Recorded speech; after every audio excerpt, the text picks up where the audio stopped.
The most dangerous predator in the world is not a lion or a shark, but the untamed thoughts inside, your own head that steal your future while you sleep with your eyes wide open. In a small town, there lived a young man named John who was very smart and had enough potential to do anything he wanted in this life because his mind was quick and his dreams were big. He wanted to become a doctor more than anything else, and for a long time his goal was clear and his path seemed easy. But John had one massive problem that acted like a poison in his system because he could not control his own mind. His mind was always restless like a leaf in a storm, and every time he sat down to study, his thoughts would start to wander toward his phone or social media or deep into useless daydreams. He would tell himself that there was still plenty of time and that he would study later, but that later never really arrived for him because his focus was scattered.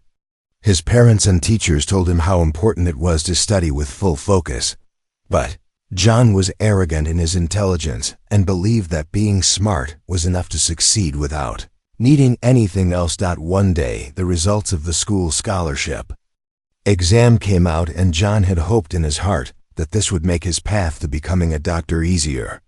But when he saw the result, his heart broke into a million pieces because he had failed completely while his friends who studied regularly did very well. The same teachers who once praised him now looked at him with nothing but disappointment. And John sat alone that evening, feeling deeply ashamed. He realized in that moment of darkness that being smart is never enough because without discipline, no success will ever come to a person. John decided he had to change himself and looked for a teacher who could help him build discipline, so he found Coach Miller, an experienced physical education teacher. People said that even the most unfocused boys would become disciplined under the guidance of Coach Miller because he understood the inner workings of the human spirit. John went to him and admitted that his mind kept jumping from one thing to another like a restless animal. Coach Miller smiled gently and told him that controlling the mind is the hardest task of all, but he took John to the school playground. He brought out a toy bow and arrow and set up a target board in the middle of the field while the wind blew softly around them. He told John to hit the center of the board to prove how focused he really was, but when John shot the arrow, it missed the target by a wide margin. Coach asked him what he was looking at when he shot the arrow, and John said he was looking at the trees and the field and the board all at once.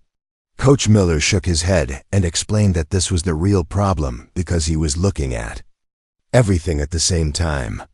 He told John that a good athlete only looks at the target and nothing else, because if you want to succeed in life, you must only look at your goal during your time of work.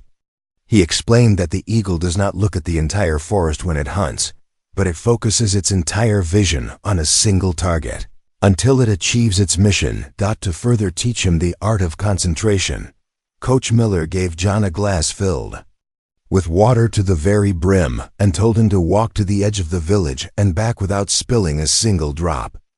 John accepted the challenge and held the glass carefully as he walked through narrow and busy roads where dogs were barking and people were shouting and shopkeepers were calling out to customers. He did not look around at the distractions because his eyes stayed only on the glass and the water inside it, while people looked at him with surprise.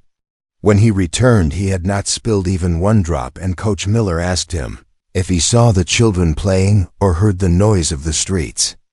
John said he saw nothing and heard nothing because he was only focusing on the glass, and the coach explained that this was the secret of power. When your mind stays in the present moment, there is no space for fear or confusion or extra thoughts, and that is when your mind becomes completely quiet. Coach Miller then gave John 4 simple rules to follow, which were to control your thoughts whenever they wander and make a strict routine for every day.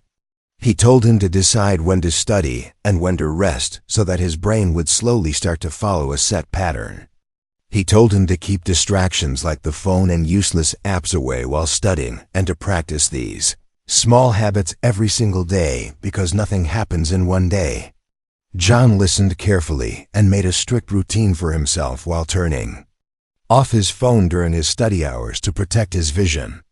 Every time his mind started to wander toward the old habits, he would remind himself that his goal was to become a doctor, and slowly his focus started to improve.